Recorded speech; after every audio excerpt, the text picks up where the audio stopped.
Jadi dia mau ngomong gitu baru gitu. Udah gitu dulu. Nggak usah ngomong. Udah kamu nggak tahu yang tahu Kamu tuh anak papa. kecil. Kamu anak kecil, kamu nggak tahu. Begitu gede dia udah masuk kuliah. Akhirnya dia tuh berani ngebantah papahnya untuk pertama kali selama hidupnya.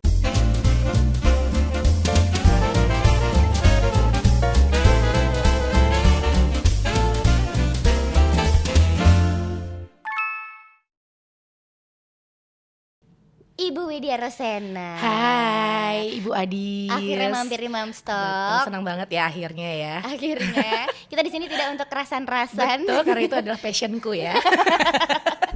Jadi kalau ngobrolin soal menjadi orang tua, kamu orang tua baru juga kan? Betul. Anak baru satu. Baru satu, usia 2 tahun, masih belajar ya, masih banyak belajar ya, benar. makanya.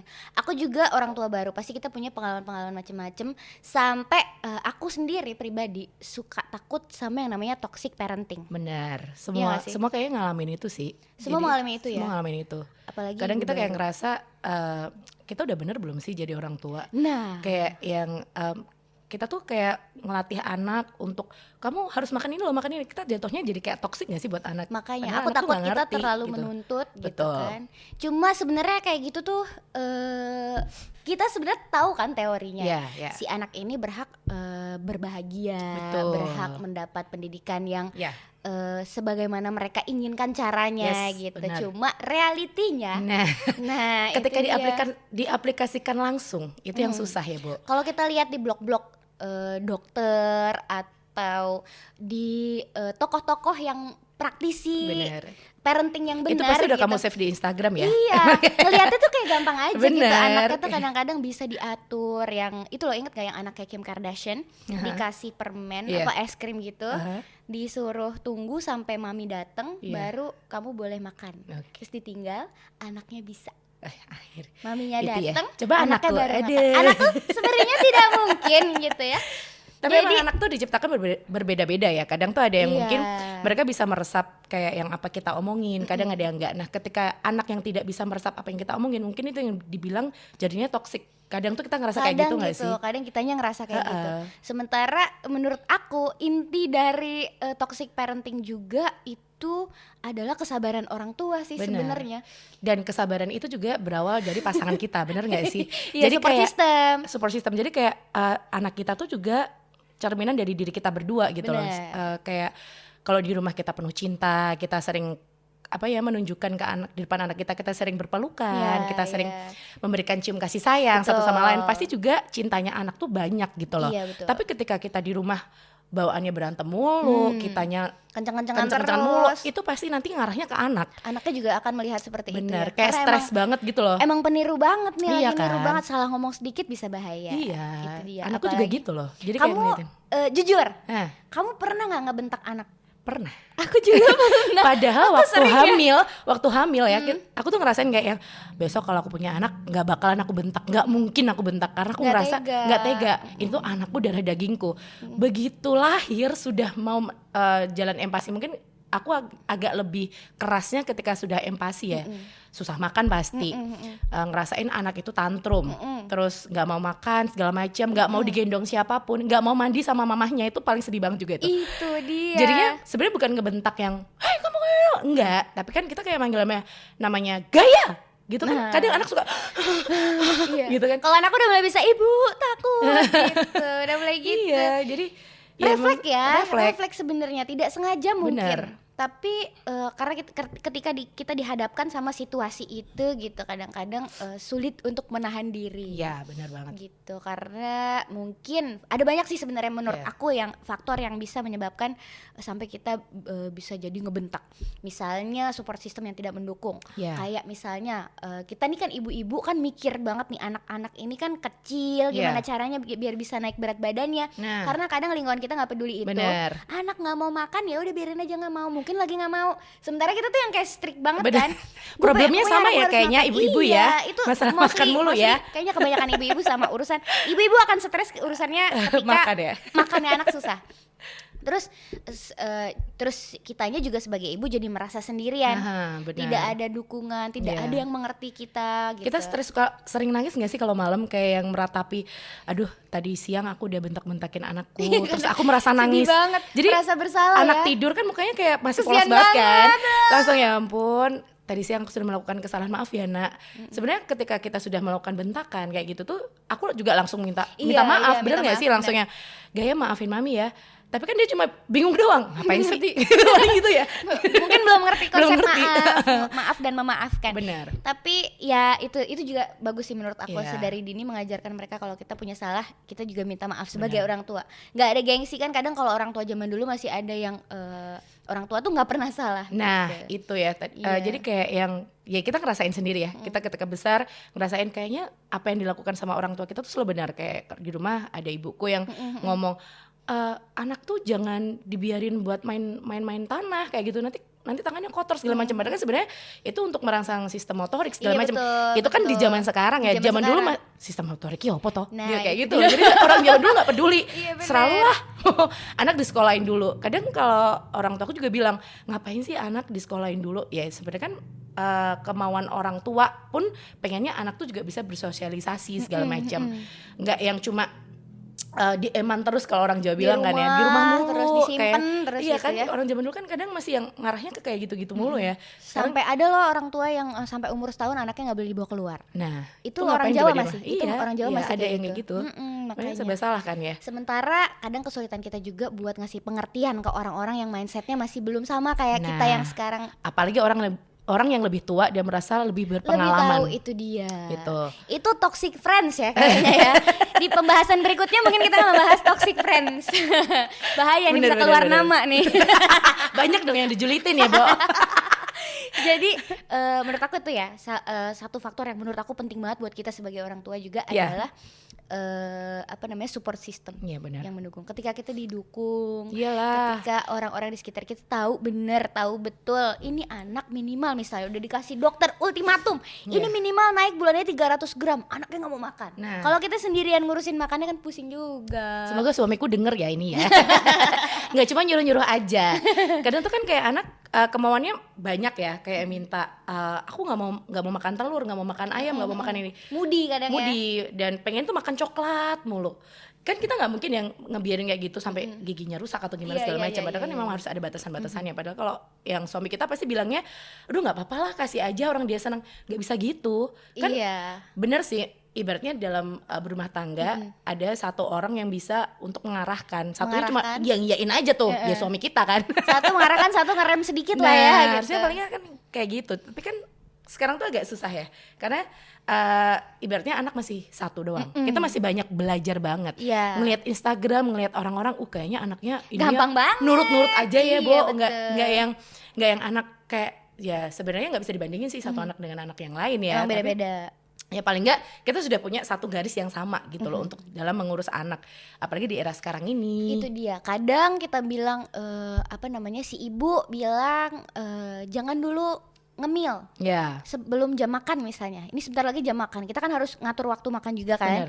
Sebelum jam makan jangan dulu ngemil, tapi kadang eyangnya ngasih makan apa gitu. Bener. Itu dia yang susah kan, jadinya beda. Oh nanti besok kalau misalnya ini aku mau sama Yanti aja biar boleh kan gitu kadang-kadang. Jadi nggak mau sama kita, larinya ke eyang larinya ke eyang yang semuanya boleh, mamanya galak jadinya ya image-nya. Tapi toxic parenting itu menurut kamu apa lagi penyebabnya? Banyak sih ya. Jadi aku tuh punya pengalaman kayak temanku sendiri, teman dekat.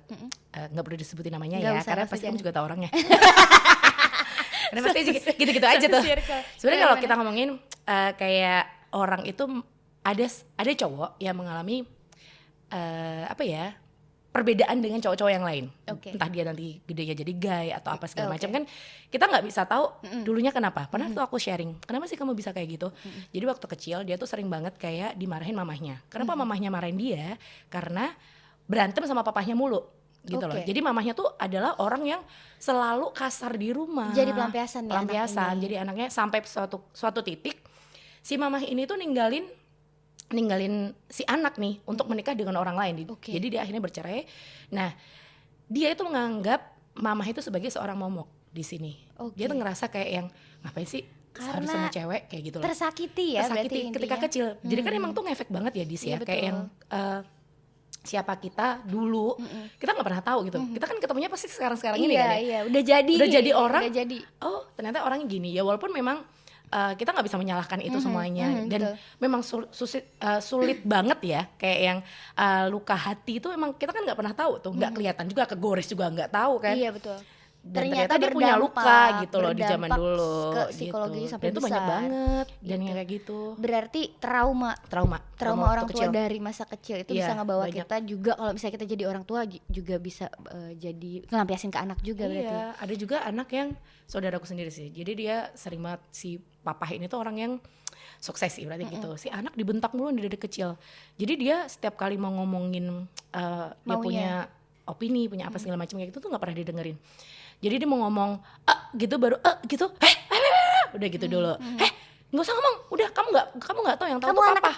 Kamu anak kecil, kamu nggak tahu. Begitu gede dia udah masuk kuliah, akhirnya dia tuh berani ngebantah papahnya untuk pertama kali selama hidupnya. Oh my god, terus akhirnya dia si papa itu akhirnya diem, dia ngerasa, akhirnya dia curhat ke saudara-saudara, apa aku dari kecil tuh salah, semua orang bilang gitu, salah, tapi kamu dibilangin gak mau tahu gitu kan, ya lu salah dari dulu, kenapa kamu tuh gak mau dengerin kita gitu. Terus apa yang terjadi? Akhirnya si anak ini tuh, ya akhirnya ada perubahan akhirnya, ketika si anak ini berani speak up, berani ngomong ke orang tua, papa tuh gak boleh kayak gitu, dia tuh marah karena kayaknya waktu itu dia mau ikut UKM apa di kampus, tapi dia gak boleh, pecinta alam, dia gak semua orang kan suka pencinta alam ya, dia nggak boleh gitu. Akhirnya dia marah karena itu kan udah pilihan dia juga, dia suka. Dimarahin gitu sama papahnya. Akhirnya dia speak up. Tapi akhirnya dari situ malah orang tuanya jadi berubah ke anaknya. Nanti nggak berubahnya, dan berubahnya juga untuk positif ya, bukan yang berubah yang akhirnya membunuh anak atau gimana. Tidak. Jadi akhirnya mau dia lebih mendengarkan. Kamu udah gede, kamu akhirnya bisa punya pilihan kayak gitu. Meskipun menurut aku sebenarnya agak telat karena udah kuliah kan. Kalau misalnya dari kecil misalnya, apalagi mindset orang tua lama, anak ini kan harusnya kita lihat bakatnya, terus diarahin nih kira-kira, oh ini kayaknya dia suka menari deh. Kenapa nggak kita coba lesin menari? Bukan juga yang kayaknya kamu bagus deh ini main biola deh coba. Jadi bukan egonya kita yang pengen anak kita jadi sesuatu, tapi kita lihat potensinya. Dicoba misalnya nari, ternyata anaknya bosen, ya udah nggak usah. Ternyata ini harusnya kan kayak gitu.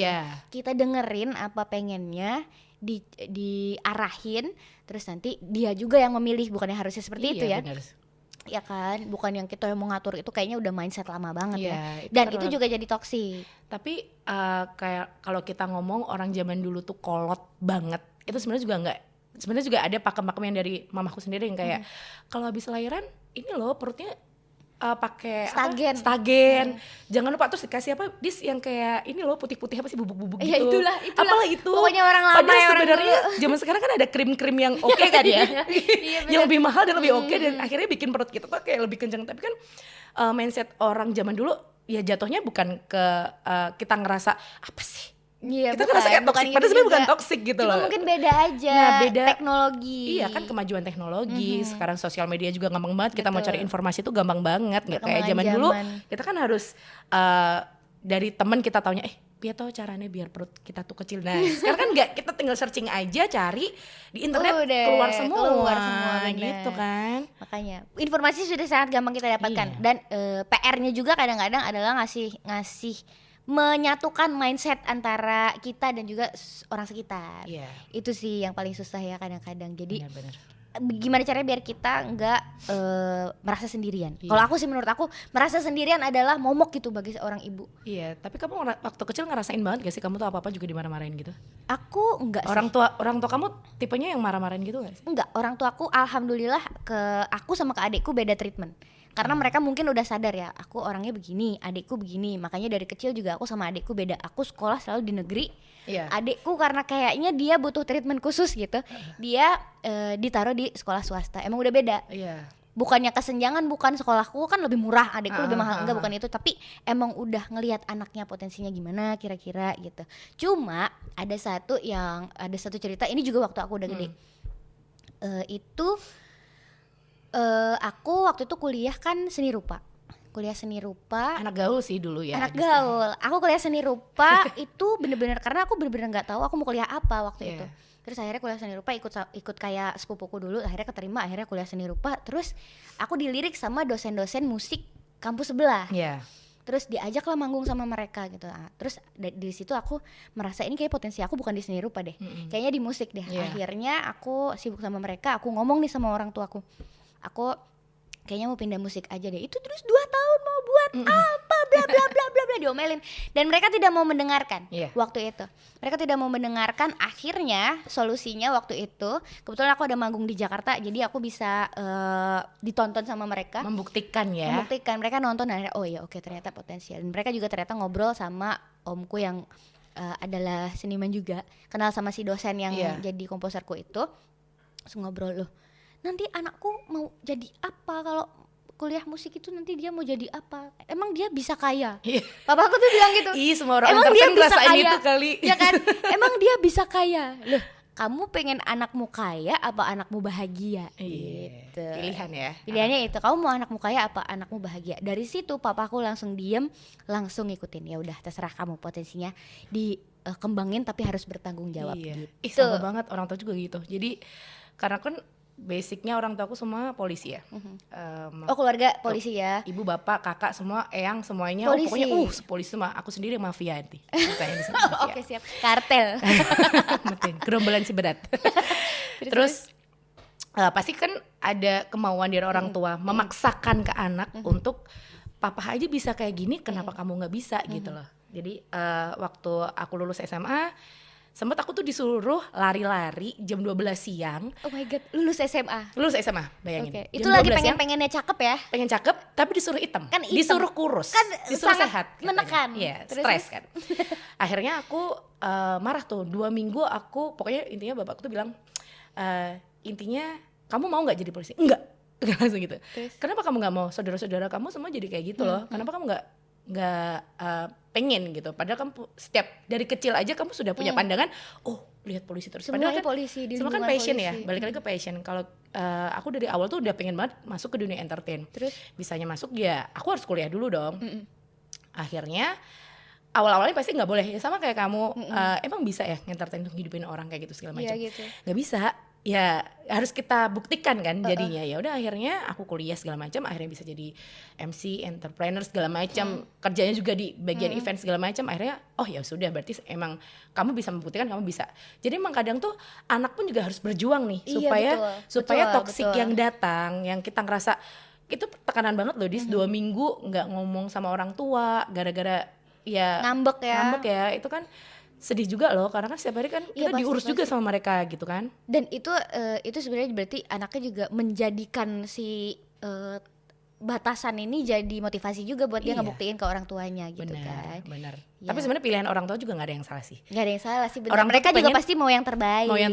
Pengennya juga anaknya juga hidup senang, hidup yang bener, hidup yang dalam skala benar tuh gimana sih menurut orang tua. Kan beda-beda. Padahal kita kalau udah gede udah punya pilihan masing-masing. Nah itu nanti yang mungkin kalau kita udah punya anak, kita jangan terlalu yang nge-push banget. Dia harus jadi apa yang kita mau. Karena toksik banget sih ya. Bener, toksik banget. Jadi kita tidak berempati, egois gitu kan. Jadi orang tua yang egois. Terus toxic toxic parenting juga adalah reaktif secara emosional gitu. Jadi kadang kita sebagai orang tua juga suka susah gitu ya ngerem kalau anak melakukan sesuatu yang mungkin sebenarnya usianya belum ngerti, belum tahu mana yang benar, mana yang salah, mana yang boleh, mana yang enggak. Kita kadang suka yang Rumi, no, gitu. Itu kadang suka refleks gitu ya. Padahal dulu waktu aku hamil latihannya gini, anak jangan dipegang ya. Dulu aku latihannya gitu, latihannya depan kaca gitu latihannya. Iya, emang seperti itu. Tapi setelah diaplikasikan secara langsung, jangan. Iya, realitinya emang ngeyel gimana? Tapi ada temanku yang masih bisa ngerem-ngerem gitu. Tapi 1001 sih, jadi baru dia doang. Yang lain mama-mama sama kayak aku semuanya. Aku ada satu temen yang memang dia sekolah, tapi dia sekolah apa nih? Sekolah psikologi. Terus dia spesifikin lagi ke Montessori. Gitu ya. Jadi benar-benar dia didik anaknya secara Montessori dan berhasil. Dia bisa, dan itu sangat butuh kesabaran yang super banget. Kalau nggak gitu ya gimana sih, anak kan ya kita maunya nggak keras, maunya tuh nggak keras sebenarnya. Tapi kadang kalau udah 1, 2 kali, 3 kali nggak bisa diomongin, ya kita harus tegas kan. Sebenarnya kata-kata kasar dan tegas tuh hampir berdekatan gak sih? Kayak yang jangan kita kan ada cangkoknya dikit jangan. Beda, sebenarnya maksudnya sama, cuma kadang intonasinya aja yang beda gitu kan, cara ngomongnya beda. Terus lagi nih, toxic lagi adalah controlling. Jadi hasrat ingin mengontrol bagaimana supaya dia ini bukan yang malah lebih mendengarkan gitu. Kan sebenarnya harusnya adalah kita mendengarkan apa yang dia mau. Kayak misalnya makan. Yang sering aku alami juga nih yang aku selalu introspeksi adalah ketika di rumah adanya makanan ini misalnya. Hari ini menunya adalah sop sama telur. Kamu mau pilih yang mana? Dia nggak mau dua-duanya. Dan itu kadang-kadang dia mau ke burjo. Itu kadang-kadang tuh kita sebagai orang tua tuh egois kan loh. Ini kan adanya ini gini, sementara kan anak belum ngerti gitu. Jadi menurut aku itu juga ya udahlah, kita harus lebih mendengarkan mungkin maunya apa dibeliin dah yuk. Misalnya mau ikan. Oh ya oke, ikan dibeliin ikan. Ilmu mendengarkan yang kadang kita tuh kayak yang kita tuh lagi sumpah ya, apalagi kita kan ibu-ibu pekerja ya. Kita sumpah dari luar. Udah gitu usia anak juga lagi tantrum-tantrumnya. Terus anak minta macam-macam, kalau gaya itu mintanya apa-apa coklat. Jadi pernah loh aku ngasih makan nasi campur coklat, bayangin kan rasanya. Itu ya kan? Rumi masih sampai sekarang nasi pakai bubuk teri sama selai strawberry. Kan rasanya aneh ya. Bubuk teri kan amis ya, tapi mereka mau kan. Makanya ya udahlah kita ikutin aja. Makanya kita kalau ngomong mengontrol anak, tapi memang harus dengerin juga dia maunya apa. Iya benar. Dia sukanya manis-manis, apa-apa harus manis. Nasi tuh harus ada. Dia tuh pernah lo makan juga nasi putih doang dia minta. Nasi putih, kasih gula. Gula, dia minta gula dong. Jadi nasi putih kasih gula. Dipikir orang kalau mau yang publish stories, ini anak susah amat ya di rumah, kayaknya nggak dirawat sama mamanya dengan benar gitu loh. Tapi dia mau kan makan, tapi dia mau. Itu request, by request. Itu mendengarkan ya.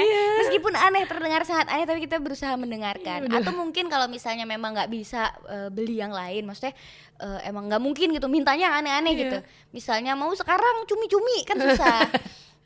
Jadi mungkin kita mungkin cara nyampeinnya juga besok lebih halus ini ya gitu. Bagaimana lah caranya supaya masih belajar.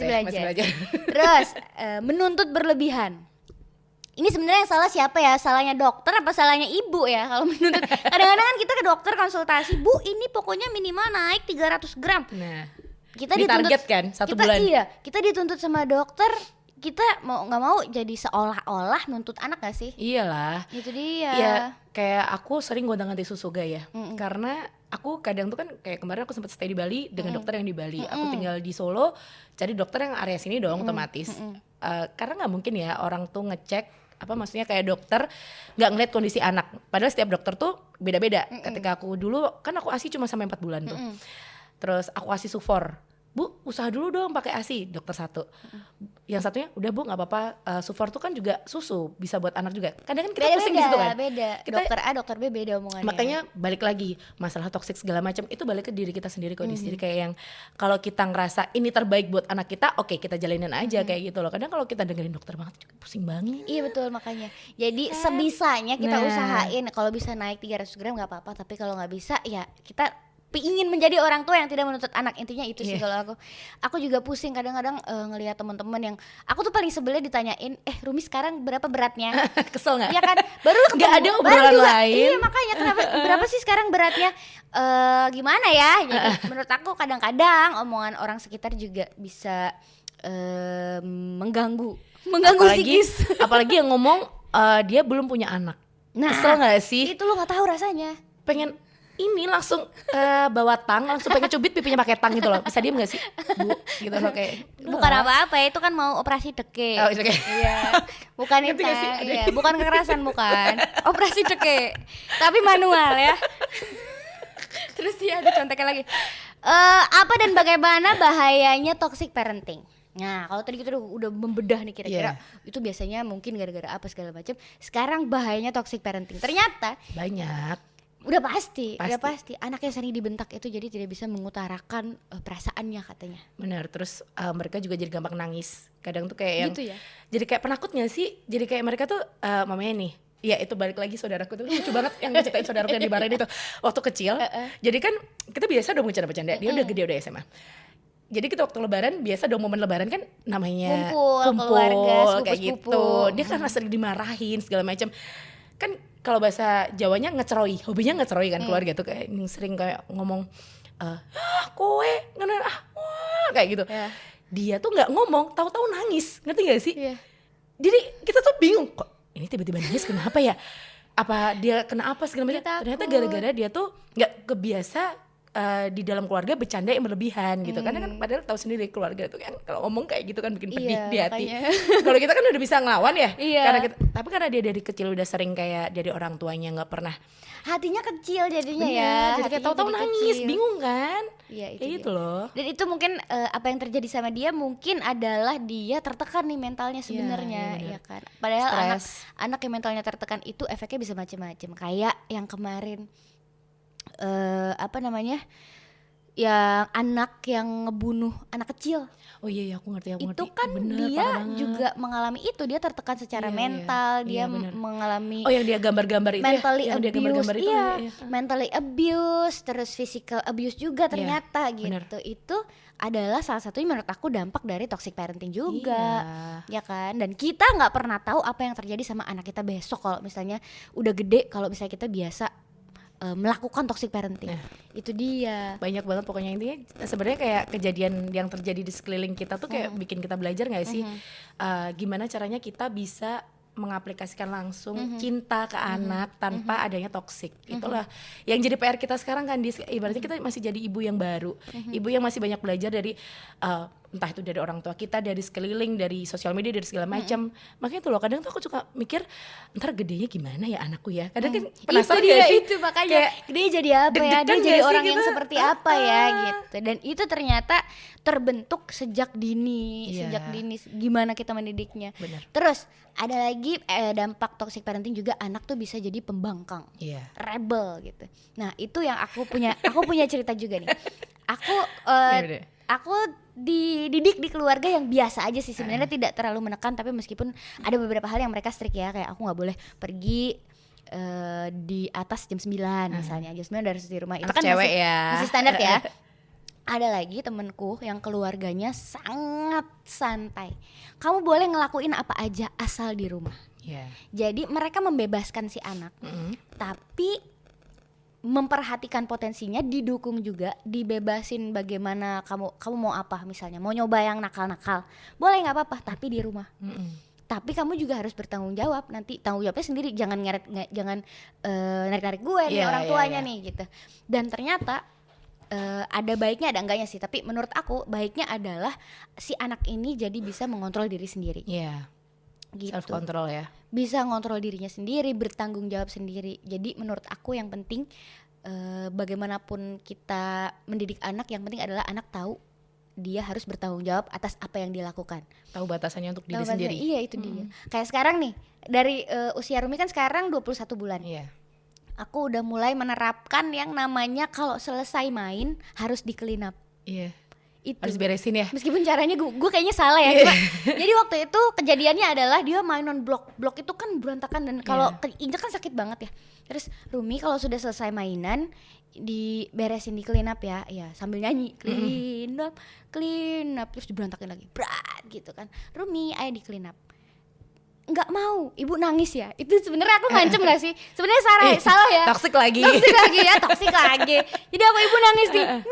Iya ibu di clean up, maaf ibu. Gitu. Akhirnya di clean up selesai. Nah, itu kan sebenarnya udah contoh kecil tanggung jawab, dan itu sih pengennya sebenarnya aku terapin ke hal-hal yang lain juga. Gitu. Iya sih. Tapi emang harus sedikit toksik ya. Ada bumbu toksik. Ada bumbu toksik. Tetap ibu nangis nih. Gitu. Maksud aku ibu nangis adalah dia harus tahu kalau misalnya ibu sendirian, kalau misalnya ibu nggak dibantuin, ibu juga sedih loh gitu. Iyalah. Cuma kan cara pahamnya mereka kan taunya sedih itu kan nangis gitu. Jadi gampangnya aja. Menurut aku ya, nggak tahu deh nih, mohon maaf psikolog nih kalau nonton. Salah nggak sih sebenarnya kita jadi kayak gitu tuh, salah nggak sih? Nggak apa-apa. Maaf ya, kita belajar. Iya kan, based on experience, nggak apa-apa. Bener sih. Terus apalagi ya? Kalau dari aku sendiri kayak gaya juga sama sih, kayak yang abis makan juga jangan langsung kesana kesini, harus tenang dulu, duduk dulu. Kalau nggak gitu kan kadang anak suka muntah kayak gitu segala macam.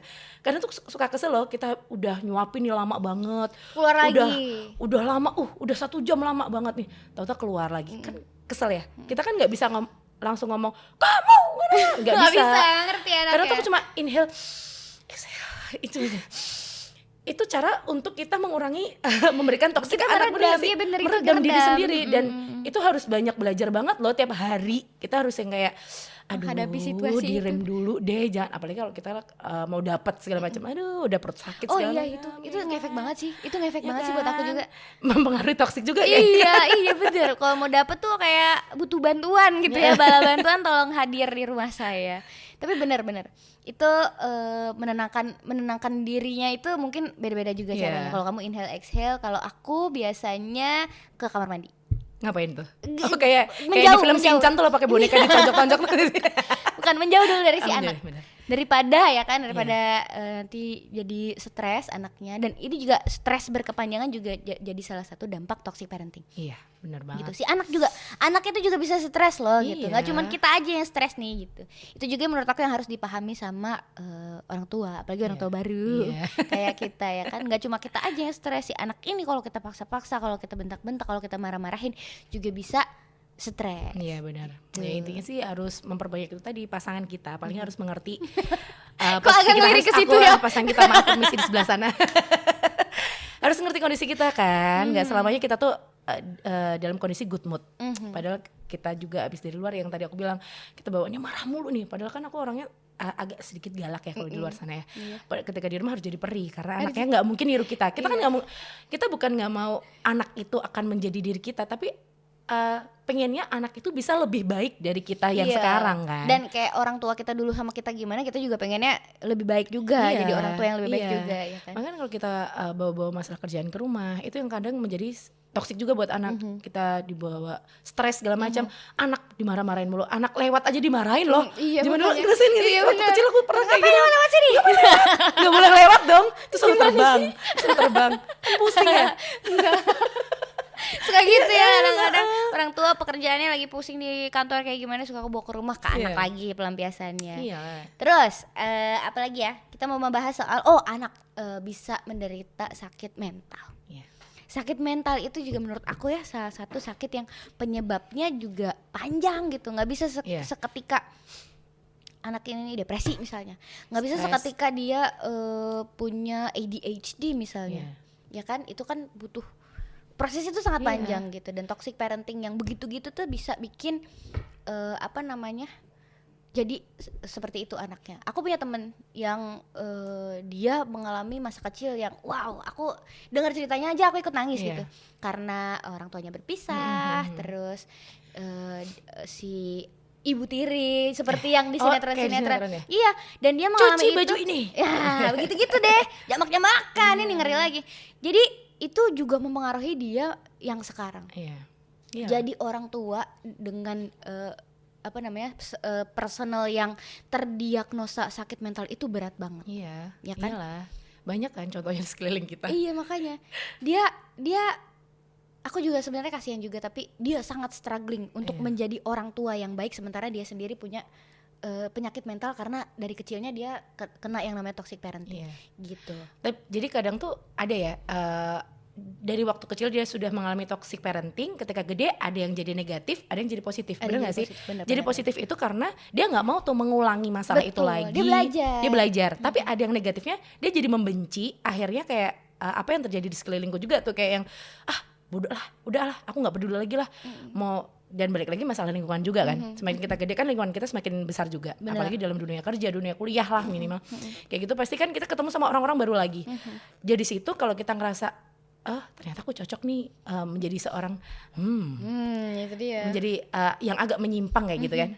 Dan didukung lagi dengan lingkungan. Nah itu jadinya double trouble tuh. Udah jatuh tertimpa tangga kan. Itu dia. Ada lagi yang jadi bipolar. Bipolar itu juga bukan kasus yang ringan, maksudnya bisa membahayakan juga. Jadi kalau misalnya kita tidak ingin anak kita mengalami sakit mental, sebisa mungkin kitanya juga mentalnya nggak kena gitu.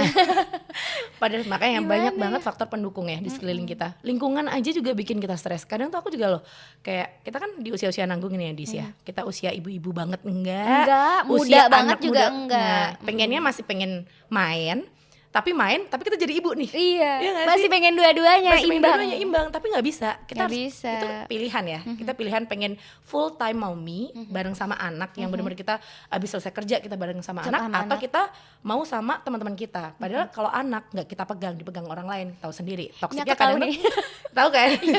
Tahu kan stres banget kan. Jadi kayak yang kok kamu main mulu, anak di mana? Anak di siapa? Anak sama siapa di rumah? Sebel banget sih ditanya bener. gitu. Terus habis ditanyain, anak dipegangin HP nggak? Enggak. Terus gimana dong kalau makan gini nih? Kalau anakku dikasih YouTube, jadi dia tenang. Padahal sebenarnya kayak gitu kan jadi kita juga toksik di telinga kita lagi nggak sih? Toksik lagi. Aduh. Jadi ngebandingin lagi buat anak-anak kita lagi gitu loh. Jadi memang harus apa yang terbaik untuk anak kita memang harus balik lagi ke diri kita. Kita yang harus bisa menyaring, harus bisa menyaring semuanya. Kita tahu juga anaknya si ini mungkin bisa dengan dengan metode itu anak kita belum tentu gitu kan. Jadi sebenarnya kita adalah orang yang paling tahu bagaimana menghadapi anak. Itu dia. Solusi gimana caranya biar kita nggak toxic parenting sekarang? Solusinya intinya harus bersabar ya. Kitanya sendiri ya. Dari diri kita dulu bagaimana mencontohkan anak.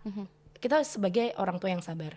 Kalau kita terlalu banyak menuntut juga, sebenarnya kita jatuhnya nggak menuntut, tapi kita pengen anak itu bisa disiplin, anak itu, tapi dengan cara kita yang ngomong kayak kalau sama Gaya, aku lebih banyak kayak nyanyi gitu loh. Jadi kalau mami aku udah stres banget, ayo Gaya kita bersihin ini sama nyanyi lah. Sebenarnya kita kayak orang gila juga sih. Iya bener, sumpah aku juga sekarang ngerasa orang gila. Kadang anak gue di rumah orang gitu ya, di rumah yang artinya clean up kan orang atau ini ngapain sih anak gitu.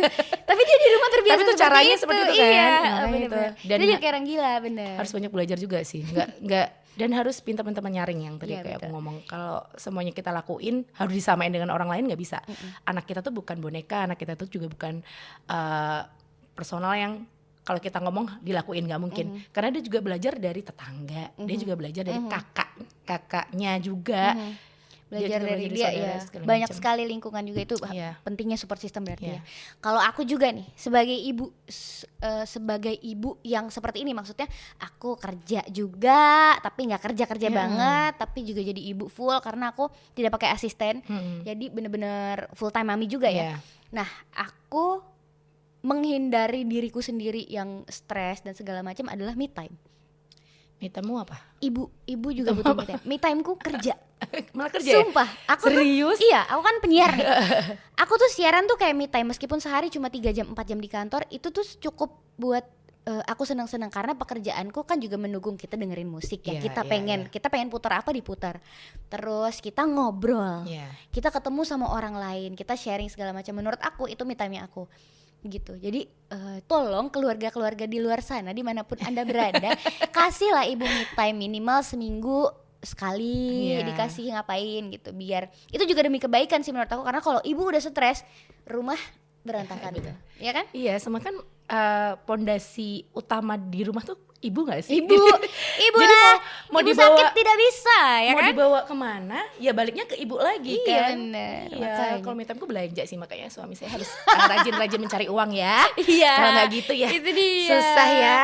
Me time kadang ya itu dia lah, pokoknya menurut aku me time itu penting buat para ibu. Terus apa lagi ya? Apa dong? Solusi supaya tidak toxic parenting kalau aku juga nih yang sedang aku terapkan adalah aku nggak mau ngupload banyak-banyak tentang anakku. Kenapa di sosial media. Kenapa tuh? Nggak tahu, lebih tenang aja ternyata. Biar nggak dikomenin orang ya? Iya, aku kadang-kadang paling kalau misalnya aku upload yang sama anak ya, yang pas dia bener-bener lagi heboh aja, maksudnya lagi lucu aja gitu, yang itu tujuannya adalah sebenarnya bukan untuk dilihat orang lain, tapi aku simpen di highlight. Jadi kita lihat perkembangannya. Oh ini kalau di highlight kan ketahuan tuh berapa minggu yang lalu segala macam kan. Jadi sebenarnya itu. Dan emang udah mulai jarang sih menurut aku ngelihat anak orang lain. Terus apalagi gitu, ngomenin ya. Apalagi ngomenin. Aku takut sekarang ngomenin karena kita dikomentarin belum tentu kita suka. Mau ngomenin anak temen yang baru lahiran juga kayak cuma ngucapin selamat doang. Bukan yang nggak perhatian, bukan. Tapi aku tuh kadang suka takut salah ngomong, takut dibilang menggurui, takut jadi toxic friend. Gitu. Kalau nggak ditanya, aku nggak bakal ngasih tahu. Serba salah ya. Iya makanya. Kadang kemarin juga ada yang nanya ibu hamil yang baru hamil pertama nih. Dulu kamu gimana gini, aku dulu gini. Terus dia kaget dengan jawabannya, kok cuma gitu doang, gimana? Aku takut. Apalagi ibu hamil kan sensi. Iya, Ya kan? Jadi baperan ya. Kadang aku juga takut jadi toxic friend, jadi agak sedikit lebih membatasi sih. Iya. Banyak sih sebenarnya kayak ya lingkungan kita juga mempengaruhi kan Dis ya. Kayak sekarang kita kan ibu-ibu, pengennya temenan sama ibu-ibu juga nggak sih? Iya. Kalau kita temenan sama orang yang ibaratnya belum nikah, belum tahu gimana pegang anak, itu tuh jadi kayak yang kamu tuh nggak ngerti gimana caranya menjadi seorang ibu. Iya. Belum lagi kalau komen-komen yang gitu ya, yang aneh-aneh. Gitu sih sama anak, lo nggak tahu. Udah diem aja deh. Ngapain sih ikutan komen ke kita juga gitu loh. Karena kan suka pusing di situ juga. Yang bikin kita marah, akhirnya di rumah kita marah-marah lagi sama anak kayak gitu loh. Jadinya pelampiasannya juga, masalah anak, kok anaknya kurus. Nah, kadang itu juga yang bikin stres juga di situ. Padahal sebenarnya niat kita mana ada ibu yang mau anaknya kurus, Bu. Iya, kita sudah berusaha pasti sekuat tenaga gimana caranya biar gizinya tercukupi. Segala macem ya. Ya itu. Dan ya itu sih yang terakhir, mungkin perbanyak referensi. Iya. Dengerin podcast Doodle misalnya. Iya dong. Ya kan, karena semua informasi ada. Soal toxic parenting juga ada, ya kan. Jadi menurut aku perbanyak referensi, dan kalau bisa satukan mindset sama orang rumah lah, minimal visi suami. misi ya, visi misi. Suami itu menjadi faktor pendukung, apalagi kita tiap hari sama mereka. Kita bangun tidur melek udah ada suami, anak di tengah tidur kan ya. Kita mau tidur juga ketemu mereka lagi. Mereka pulang kantor ketemu mereka lagi. Kan capek ya kadang kalau kita. Bener. Makanya aku bilang kalau kita nggak bisa memilih dilahirkan seperti apa, tapi kita bisa menjadi orang tua seperti apa sekarang ini. Nah, itu dia. Jadi kayak yang penuh cinta, itu penting banget. Kita saling berpelukan aja di depan anak kayak gitu. Anak tuh juga kebawa loh. Jadi anak juga mau hak kayak gitu. Iya, gitu gak sih? Kadang suka yang kadang suka sebenarnya hal kecil ya, hal sepele, tapi kita kayak pengen netes di sini gitu loh, kayak yang aduh, berarti dulu waktu aku kecil aku tidak pernah diberikan tontonan kayak semacam itu oleh orang tua, nggak pernah kayak dicontohin, cara menyayangi satu sama lain itu seperti ini loh. Walaupun kita semuanya bekerja, ketika di rumah kita hangat gitu kan. Anak tuh merasakan cinta dari situ. Ya insya Allah anak tidak merasakan yang namanya toxic parenting gitu. Oke, last but not least, moms dimanapun kalian berada, anak kita adalah refleksi dari bagaimana kita. Jadi kalau misalnya pengen anaknya jadi anak yang baik, jadilah juga orang tua yang baik. Sampai jumpa di Moms Talk episode berikutnya.